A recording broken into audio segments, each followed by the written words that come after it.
দিয়ে যে ত্যাগ স্বীকার করেছেন তার দিকে অনুনয় করে আমরা বলছি যে তার সেই ত্যাগের প্রতি আপনারা ভালোবাসা দেখিয়ে আগামী দিনে বিএনপিকে ধানের শীষ মার্কে ভোট দিয়ে আমাদেরকে জয়যুক্ত করবেন, দেশ শাসনের আমাদেরকে সুযোগ দিবেন, সেটা আপনাদের কাছে জনগণের কাছে আমাদের প্রত্যাশা।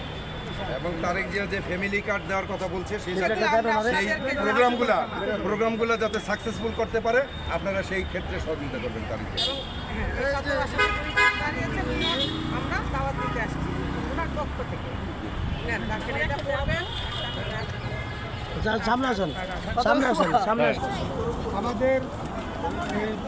আমাদের চেয়ারম্যান জনাব তারেক রহমান আগামী এই নির্বাচনে এখানে ধানের শীষ মার্কা দাঁড়িয়েছেন এবং আপনারা আগামীতে বাংলাদেশ একটা রাষ্ট্র কাঠামো 31 দফার রাষ্ট্র কাঠামো যে ঘোষণা দিয়েছেন সেটা সুন্দর একটা বাংলাদেশ গড়বে এবং আমরা আগামীতে যে জিসাসের পক্ষ থেকে আমরা এসেছি যে আপনারা ধানের শীষে ভোট দিয়ে জয়যুক্ত করে একটা ভালো রাষ্ট্র হবে এটা আপনারা আমাদেরকে সহায়তা করবেন।